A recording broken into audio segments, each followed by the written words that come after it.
If this video is coming out on time, then today is my birthday. So why don't we do a run centered around one of my favourite Pokemon of all time, Nickit.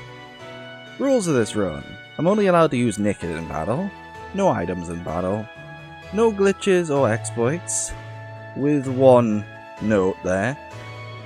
While it is an exploit, I am allowing date skipping just for the sake of convenience, otherwise this run would have taken like 2 or 3 weeks extra. I'm also, as a bonus rule, banning Dynamax. You'll notice we're doing this run on Shield. Normally I'd go with whichever is the most challenging of the two games, but this time I haven't. I'll get into that more when it's relevant, which is around the 4th gym. Beginning the game, and we're blockaded from entering the grass by our rival Hop. I can only assume that he knows what's going to happen and is attempting to stop the run before it even begins. Oh well. We can't catch any Pokemon until after our first rival fight, so I chose Sobble and proceeded to growl in Hop's general direction until he gets bored and lets us go. Well, one last obstacle crops up as Wooloo's gotten into the Forbidden Forest. Being the savvy horror movie protagonists that we are, Hop and I go into the dangerous forest alone. It's not like the champion of the region's just down the road or something. Deep in this forest, and we're swamped in a deep, dark fog. An unusual crimson creature attacks us out of nowhere, but our growls are having no effect. The fog grows thicker and thicker until we're unable to see anything anymore. Just us and our foes. I am thou, thou art I. Unshackle the bonds that hold you back, and be free. Persona!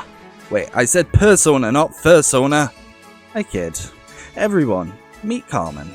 She and I have a region to conquer. Well, looking at it now, we're working with far worse stats than last time. 28 in attack. Yeah, something tells me we're gonna have to be over leveled for the majority of this game. Let's see how it goes against a basic trainer. Oh dear. Well, that's far less than I would have liked. We're gonna have to rely heavily on stat boosting moves here if we want to do anything. For now though, we're back with Hop only to be absolutely destroyed by his team. But the game takes pity on us and lets us progress.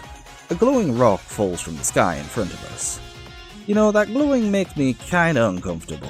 It's probably radioactive, let's just ignore it. Well, our battle was apparently so impressive that it gets an endorsement from Champion Leon here, so we leave towards Motorstoke for the Champion League's opening ceremony.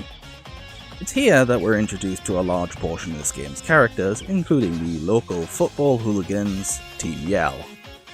This early on, they have nothing of note, but it wasn't exactly an easy win. Our stat problem is showing its head already. This is shown off even more as once again we're steamrolled by Hop's Wooloo. Unfortunately, unlike Scarlet and Violet, this game's done taking pity on us after the first 2 encounters, meaning we have to win here. But it's early on, so let's just get the EV training over and done with. Now, where can I get those vitamins and power items? Oh no. Yeah, they're all locked to the late game in Sword and Shield. That means we're doing this the hard way. 252 Squavets on Route 1, and a major genocide of the bane of my existence, Oddish, and we're done. We're also level 27 at this point. Along the way, I've pretty much picked up our final moveset too. Yeah, Nickit gets next to nothing in terms of moves, even through TMs. Now, I know it may seem like we're horribly overleveled, and for Hop we certainly are, but trust me when I say we're gonna need this level cushion very soon. On our way through to the first gym, we meet our second rival, Bede. Even if level advantage wasn't a thing here, he has nothing but psychic types, meaning for now, he is a clean sweep. First gym time. Well, we have to wrangle some Wooloos, but it's not long before we stand against Milo and his incredible disappearing nose. He leads with a Gossifleur, which can barely damage us, but neither can we. No, I spend the first 3 turns setting up nasty plots. This is going to be a standard for every major fight in the game. We just do too little damage to function without them. Case in point, his ace. Even at full EVs and plus 6 special attack, we're not able to one-shot his Dynamax Elder Goss, and we're 8 level above it. Now if it weren't Dynamaxed, it would probably be no issue, but when a mon Dynamaxes, it doubles its HP. This is why we're likely going to have to be overleveled for this entire run. Thanks to our berry though, we survive this time and we take our first badge. Along the way to Gym 2, we pick up the TM for Attract. I'm not going to be using it just yet, but this is my last resort if things go south. At the second gym, the maze of pipes goes very quickly, leading to our showdown with Nessa. She leads with the Goldeen, which is doing just barely enough damage to bring us into the yellow by the time we have our plus 6. Add on our Aracuda that knows Aqua Check, and we have very little HP remaining for our ace, leading to our loss. Even with a berry equipped, we can only survive one hit from Dreadnought. This normally isn't an issue due to Unburden doubling our speed, but it's got Max Geyser which sets the rain and activates its Swift Swim, making it also double its speed for another loss. I go away and grab one more level up, which is just barely enough to get a high roll one shot on Dreadnought. Now I know what you're thinking, why didn't I just use Attract to fish for misses? Well, Dynamax kind of's always been very weird in what can and cannot affect them. And max moves normally can't miss, so I just kind of assumed that Attract wouldn't work on them. Turns out I was wrong, but I didn't find this out till much later on, which is why you won't see me try. 2 badges down and we're once again challenged by Bede and Gallarmine too. But his team hasn't improved even slightly. Same can be said for Team Yell here. Back at Motorstoke and we come face to face with best girl Marnie. Oh bugger, I forgot to heal. Second try and our Krogunk takes 60% of our HP in one hit. Here's hoping one nasty paw is enough. Well, second up is Scraggy and we barely miss the KO. Luckily its headbutt is weak enough though and allows us to pick it off. This brings us to more Peko and suddenly I have deja vu. Why is it always the small electric rodents with quick attack? I do have some leftovers that I got in the wild area. It's not quite as good as the Citrus Berry, but it does let us get a second nasty paw against Scraggy and tank a bite from a Morpeko to secure the win. Third gym time. This time we have to compete with other trainers for points. Let's see, 1 point, 2 point, this shouldn't be too hard, right? Oh, never mind. Yeah, a 1-2 combo of Fake Out and Bug Bite has humbled me. I go on my way to grab a berry to reduce bug type damage, but the AI isn't exactly smart and uses something else allowing me to pass. Now remember how this guy said I would need 5 points to win? Yeah, I seem to have glitched the game, because at this point, that was point number 3, yet somehow it says I won the challenge. I'm not going to complain, but I've never seen this happen before either. The leader, who is obviously a member of the Ministry of Silly Walks, starts out with a Ninetales, which always goes for Will-O-Wisp, putting us on a soft timer. Once we're set up though, his Ninetales and Arcanine go down easily. Though due to our speed being relatively low, we are in critical health. Unfortunately this leads to his ace Centiskorch one-shotting us with max Flutterby. I ran the calcs on this and Flutterby is doing about 218% of our HP. Yeah, we can't tank this. So the next best thing we can do is get a few more levels to outspeed. Unfortunately we're still only doing 80% to his ace. I tried using Bug Resist Berry, but I could never get through with enough HP for it to matter. Short of leveling up, I would have to get smarter. Out in the wild area there are Watt Traders. Each day, they have a random assortment of items and TRs. I end up spending over a week's worth of date skips just to get my hands on Substitute.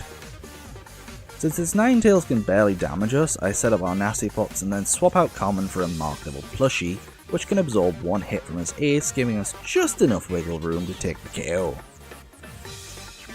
Along the way to the next gym, we encounter Team Yell again, but this time they humbled me by managing to KO us.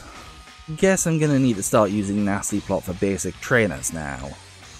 When we finally arrive at Stoneside, we have to face Hop once again. It does not go well. He has an entirely new team at this point, and I kept predicting incorrectly when it came to his diving Cramorant. A little bit of luck later, and the rest of his team is a joke though. He has a tiny snake and a literal baby, neither of which can really do much. Last up is his starter, but at +6, it's not lasting very long. The gym here has us playing a round of Mario Party as we have to spin the control stick to move around our bumper car. The leader, Alistair, was never going to be a worry for me. He's got ghost types which are extremely weak to dark. We can just use a substitute to bait out its disable, and then proceed to buff up and sweep through his Yamask, Mimikyu, Cursula, and Gengar. Now I promised I would talk about the reason we're playing Shield here. Simply put, I'm not sure that Sword is possible with my rule set. And even if it was, it's going to be painfully boring. Before this run, I ran the damage calcs on B's team, which were all fighting types. I would need to be ridiculously high level to win. In fact, I pretty much thought I'd need to be level 100 to stand a chance of winning this gym, as I'd need to outspeed and one-shot everything. Given that the only moves we have are normal and dark type, that's a tall task. Now being that high at this point in the game would have also made the entire second half of this run a boring slog to get through, as all the challenge would have left at that point. So I made the executive decision to go with the easier but more interesting run. Is what I would say if I were a coward. I had extra time this month, so we're dual running, baby. We'll let this set the tone for this gym. This trainer here has a Hitmonlee and Hitmonchan. Even at 52, we need a weakness policy boost to KO his Hitmonlee, but his Hitmonchan has Mach Punch, which will always take the last of our HP. Well, it took me until level 63 to pass basic trainers here. You may think our woes end here, but the leader B starts the fight with a Hitmontop. This dancing guy here has Revenge, which hits us for 80% of our HP. Even a berry isn't enough to take 2 of those. And at +2, we can't even take out our lead. Now there is a chance that Hitmontop can waste its turn using Counter, which lets us get to +6 thanks to the assistance of Weakness Policy. This allows us to one-shot her Hitmontop, Pangoro, and Surfetched. However, at Ace? Yeah, we're doing 90%. Now outside of fishing for attract luck, the only thing we can do here is level. It takes until level 73 before we can take out our Ace. Now I'd like you all to bear in mind, I'm only able to do it this low level because of Weakness Policy, an item that is normally only available in the post-game, but was made craftable in the DLC. They are extremely expensive to craft though, usually requiring at least 2 rare candies. If you are playing without the DLC, then you would be looking at the minimum level 80 before you even had a chance of winning. And even then, it would be a very low chance, as you would need a high roll. Being level 80 plus at this point in the game is utterly ridiculous, and it would have trivialized everything for the foreseeable future. But enough about that, back to our main timeline. With that all over, we leave the gym only to hear an explosion. Turns out the Bede's gone completely wacko-jacko and is using an elephant to attack a heritage site. So it's up to us to beat some sense into him. It's not too hard, he still has a full team of Pokemon weak to us after all. His little stunt here has resulted in him being disqualified from the tournament though, which means one less rival to worry about. Up next is the quiet town nestled in the Glimwood Tangle. This trainer here can be battled to get the Eviolite. This item's incredibly useful this run. The gym challenge here has us fighting 3 trainers back to back with trivia mixed in. Unfortunately, this gym is fairy type, meaning we get wrecked. It took until level 50 before we were able to get through the basic trainers here, which doesn't bode well for the leader. She leads with this rather dapper looking Pokemon here whose Fairy Wind really hurts. We're able to get +6, but we barely have any HP remaining. Answering the questions correctly so far have given us a speed and defensive boost though, which is somewhat helpful. We're able to outspeed and one-shot a Marwile, but our Togekiss can barely survive, leading to our loss. Using Eviolite, I can get through with slightly more HP, which lets us tank and KO Togekiss, but Outlast is Alcremie. We do exactly half of its health and it hits us down to 1 HP. The problem being that its max move also heals it for a percentage of the damage it did, making it impossible for us to win. I tried this again after leveling to 56, and at this level we're doing barely enough to outpace Alcremie's healing, allowing us to get the 5th badge. We head back towards Hammerlock and meet up with Bede once more, but I don't have time for him anymore, so I left him to his sleep paralysis demon. Hop here has challenged us once again. His newest team is actually quite problematic, mainly due to his lead having Confuse Ray and us getting rather unlucky. Second time around I equip a Lumberry to help with the confusion, but I learned the hard way that I need all 3 nasty plots up, otherwise his Cinderace will bring our attempt to an end.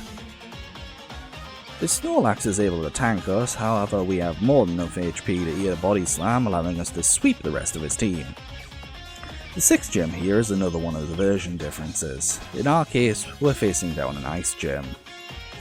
The challenge here is the same on both versions, it's just a maze which is not too difficult. The leader though, oh boy. Melanie here starts with a Frostmoth, a very specially tanky Ice Bug type, which also knows Icy Wind to lower our speed. It has Hail for chip damage and Bug Buzz, which can do 2/3 of our HP in one hit. This is not okay. I spent a while experimenting here with different items such as White Herb to try and get a setup that could progress. It doesn't help that we can only get +4 before I need to start attacking. I got close a few times here or there, but it was clear I'd need to level up. At level 59 I'm able to break past Frostmoth. From here she has a Darmanitan and an Ice Cube, both of which pose no threat. Her ace, however, yeah, that's equally as tanky as Frostmoth, and it hits like a truck. Add in the fact that its signature move sets Aurora Veil, and it's a massive issue. With some extra planning, I'm able to get here with a substitute up, but we're just doing way too little damage. Basically, if it uses Resonance, then we lose, because we just simply cannot outpace that defense. And even if it uses something else, well, we're simply just doing too little damage and taking too much. It's theoretically possible if we can get Frostmoth to miss enough early on, but rather than wait on that kind of luck, I just leveled up some more. At level 66, we're able to set up 3 nasty plots rather than 2, which allows us to finally have the damage to 2-shot Lapras and take our 6th badge. Back in our parallel universe, and we have a Rock-type gym.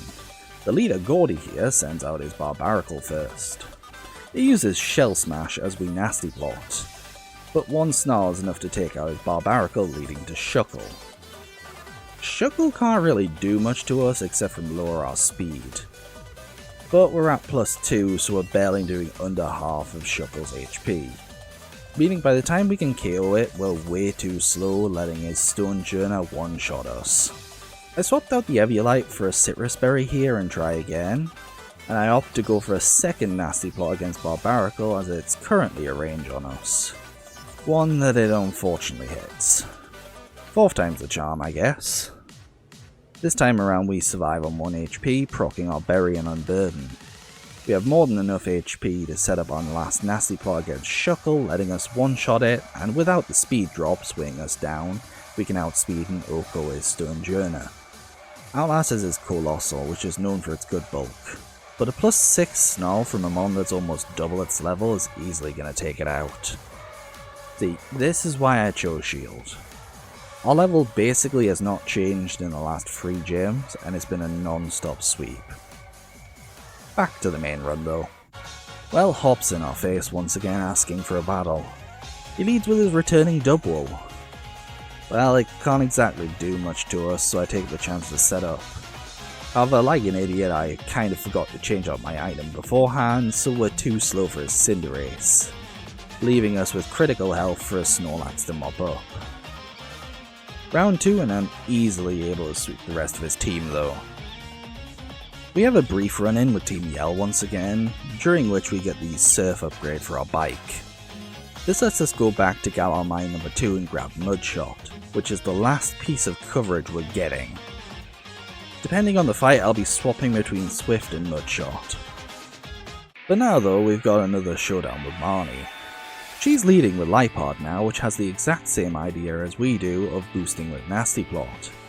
Thing is, even boosted, its attacks are doing next to nothing to us, meaning it's an easy setup and KO. Scrafty doesn't even get a chance to move, however Toxicroak uses Swagger and confuses us. Luckily, we're able to push through and KO our last few mons. For this we have access to Spike Muff in the 7th gym. There's only one issue though. For some reason we're just not allowed to enter Spike Muff with only one Pokemon.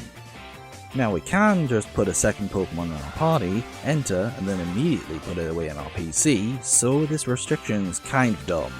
Team Yell is out here acting like they're on the set of a Broadway musical with the amount of comical entrances they're making here. But they're easy as ever. Well, that was until this grunt here, who refuses to even fight us until we have 2 Pokemon, and he's blocking the way. There's no way around this. We had to put a mon in that couldn't attack. I know some will say that this is a run-failed situation, and for those people I say this is completely unavoidable, so I can't really do anything about it. Now using that Pokemon, however, that I can do something about. This Slowpoke here can only use Amnesia, which means that it's going to be having absolutely no impact on the rest of the field. It's honestly the best I can do, and it's probably going to be the standard for any Pokemon game that requires double battles going forward. Piers here is our first ever Dark-type gym leader. He leads with a Scrafty, which will always fake out turn 1. It also knows Brick Break, which means we can't fully set up against it. In fact, we can't set up enough to even KO it before a Brick breaks our health away. I tried using a Choppleberry here, but it saw fit to reduce our accuracy to ashes. After this attempt, I swapped back to Swift just to prevent this happening again.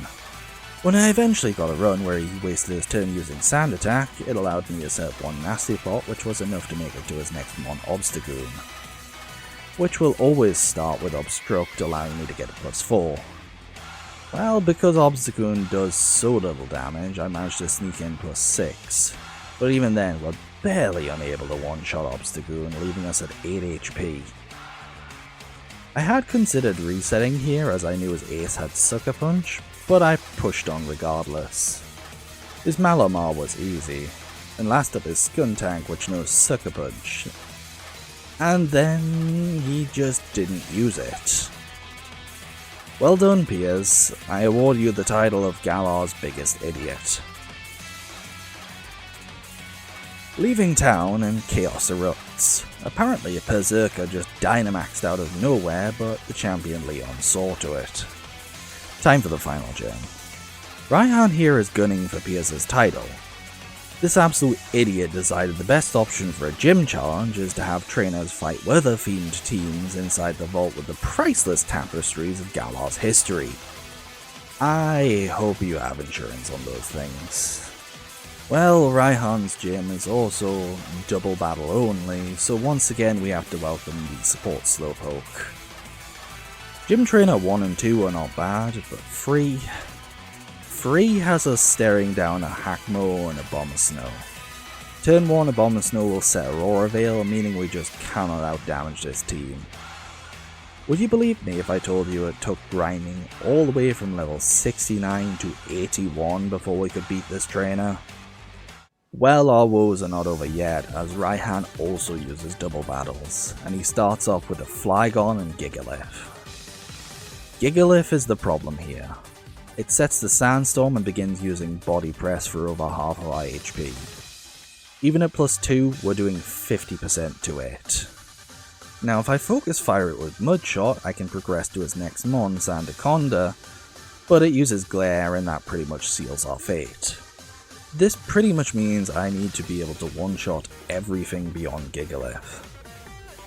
I tried all sorts of items and strategies here: weakness policy from the Isle of Armor, fighting reduction berries, attract, even choice specs, but none of them really had a difference. It was finally time to grind. I tried this at various levels, 83, 90. It wasn't until level 100 that I finally made a breakthrough. Turn 1 we're able to KO Flygon while bringing Gigalith to less than a third of its HP, and it responds by taking us to half health. Our second Snarl manages to take out Gigalith and its partner Sandaconda, leaving just as ace Duraludon. Despite its tankiness, it can't outlive a specs boosted Snarl from a level 100. With that, we have 8 badges, and it's time to head towards the Champion Cup. Round 1 is versus Marnie. She's still on the Nasty Plot Lipard, which lets us set up freely. This lets us outspeed in one shot her Lipard, Scrafty, Toxicroak and Morpeko. Outlast is a race Grimmsnarl. I wasn't exactly confident here, so I threw out a sub, which immediately got broken. Our Mudshot's also only doing 90% of its HP, leading to a max Starfall that leaves us on just 14 HP. Marnie then proceeds to heal up as we snarl for chip damage. As at this point her Dynamax runs out, allowing us to easily pick off our Mon and advance to the next round. Round 2 is our final showdown with Hop. He's brought an all-star team, leading with his double. As we set up our Nasty Plots, he's setting up Cotton Guard, which raises its defense. Yeah, since we're a special attacker, we don't care about this. Its Body Slam is barely doing anything to us, allowing us to sweep through his Dubwool, Snorlax, Pincurchin and Corviknight, leaving just as ace Cinderace. Its Max Knuckle is doing surprisingly little, however we miss our Mudshot. But we're able to tank another Knuckle and connect with our Mudshot for a knockout and entry into the final bracket of the Champions Cup. It's time for a brief interlude as Leon is late for lunch and we have to find him. This involves a hide and seek match with this member of staff, all to get the key to the monorail. On the other side of which is Rose Tower. Hop and I must battle our way to the top. If I'm honest, nothing here even poses a threat. At the top we're stopped by Oleana, who has gone full Yandere mode. She leads with a Frostlass, but it's really frail, allowing us to one-shot. Out second is Milotic, but it can't really do anything against us, allowing us to set up. From here, her Milotic, Salazzle, Serena, and even G-Max Garbodor all fall with one hit. We walk in on Leon and the chairman having a rather ominous conversation, but let's not worry about that for now. It's time for the finals. Or not. It seems Bede wants to interrupt us with a challenge, and he's staking his career on this match. He is so desperate to win that he's swapped out his Mono Psychic team for a Mono Fairy one. His lead Mawile really hurts with play rough. We're able to safely get +4 before we're forced to take it out. Gardevoir goes down easily, however his Rapidash is faster than us and uses Dazzling Gleam for our loss. Getting back here with slightly more HP and we manage to survive and take it out, leading to his G-Max Hatterene. Thankfully it's really slow, allowing us to one-shot. It was a valiant effort, Bede. Well done. Now for the cup proper. Our first round fight is versus Nessa. She leads with a Golisopod, which had me very worried. One good bug move and I'm done for. We get in one Nasty Plot and it matches us with Sword Stance, then our Mudshot does less than decent damage. However, it goes for Shadow Claw and does even less. At this point I was wondering if it even had a bug move, so I went for another Nasty Plot, and it responds with Liquidation, which hurts a lot more than Shadow Claw did, but not enough to worry about. Next turn and we're easily able to take it out. The Seeking's no issue. The Barrascuda though, it's much faster than us. Thankfully it can't hit too hard, letting us pick it off. The Pelipper's not really an issue, but it is setting up the rain, which had me worried because the race last time had Swift Swim. But it seems I've been worried for nothing, as we easily outspeed and one-shot it. Round 2 and our opponent is Alistair. There is nothing to say about Alistair. Its entire team is weak to us, meaning its Dust Noir, Chandelure, Poltergeist, Cursor, and even G-Max Gengar all fall ridiculously fast. Now one last time, let's go to our alternate timeline and have our rematch with B. Yeah, this fight is just pure luck. She leads with a Hawlucha, which will always go for high jump kick. If it misses, we can set up. If it hits, we have a very small chance of surviving. Giving Carmen a weakness policy means we can fish for some decent luck. At +4 we can sweep through a Hawlucha, failing Scrap Lock and Surf Edge. But a Machamp, yeah, depending on its IVs, even a +6 may not be able to one-shot it. Not that I really needed to worry about that, as we get a crit for the one-shot. Not gonna lie here, I was fully expecting to have to use Attract Luck here to fish for misses, but I welcome RNGesus smiling on me and making this quick. Round 3 is versus Raihan. Well, you're playing on my field now, buddy. Without his double battle gimmick, he's instead gone for a weather-focused team. Too bad everything here can't really do much to us. His lead Torkoal doesn't even require any setup to take out, and his Turtonator will always Shell Trap turn 1, letting us Nasty Plot. This makes our damage more than enough for it. His Scooter is tanky enough to take one hit, but it wastes its turn setting up Rain, which his Flygon immediately gets rid of with Sandstorm, letting us destroy it. Last up is his G-Max Duraludon, but a super effective Mud Shot shuts it down easily. Time for our showdown with Champion Leon. Or not. Chairman Rose has completely snapped and decided the best way to save the region is to unleash a disaster that almost destroyed the region once before. In order to stop him, Hop and I go back to the Slumbering Well to try and find the legendary we encountered before. Unfortunately, all we find is a broken sword and a rusted shield. Well, I've done some pretty amazing things with a shield before, so let's just keep a hold of these for now. Back at Hammerlock, and we come face to face with Rose. He steals his convictions and challenges us. He leads with an Escavalier. Oh bugger. He almost one-shots us with Eviolite, and on top of the fact that we don't even do half of his health, and this might actually be an issue. Using Nasty Plot and we're able to take it out, but we're at very low HP. His Ferrophone thankfully can't take a hit from us at +2, but his Kling Klang is faster than us, leading to our loss. Third try and Escavalier misses, allowing us to set up some more. I also swapped out for a Tanga Berry in order to survive with a bit more HP. The speed boost we get from Unburden lets us move before Kling Klang this time and one-shot it with Mud Shot. This fate's also shared by his Berserker. Outlast is his G-Max Copperaja. I was kinda worried that +4 just wouldn't cut it here, but our shot connects and sends good old Dumbo flying. We rush to help Leon as he's fighting for his life against Destruction Incarnate Eternatus. Well, this absolute idiot decides, I'ma try and catch this force of nature in a regular ass Pokeball. Unsurprisingly, it backfires and we have to fight Eternatus. Mudshot's doing decent damage here, so we should be okay. Well, we were until Eternatus rocketed into the sky and came back as the looming god of destruction that we've heard about this entire game. Hop and I try our best to fight, but Eternatus just isn't playing fair and has locked us out of our moves. Well, bugger. How exactly do we fight without attacking? Ooh, I know. Shield time! Well, as it turns out, our shield had magical summoning powers as we summoned forth the Heroes of Legend to assist us. This unlocks our attacking option, allowing all 4 of us to fight for the future.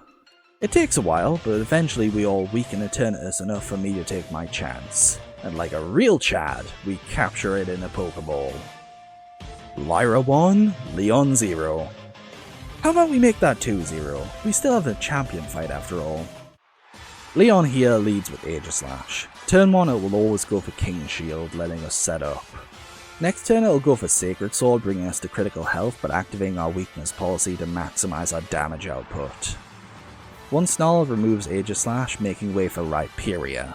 Even with its relative bulk, it can't stand up to our Mud Shot though. Third up is Haxorus, but we barely outspeed thanks to Unburden, allowing us to pick it off. Up fourth is the starter that neither me nor Hop took, in this case being Rillaboom. But despite its relative bulk, it stands no chance. The same can be said for his Dragapult, which has a crippling weakness to Snarl. Last up is his G-Max Charizard. His one true partner, his unbeatable ace.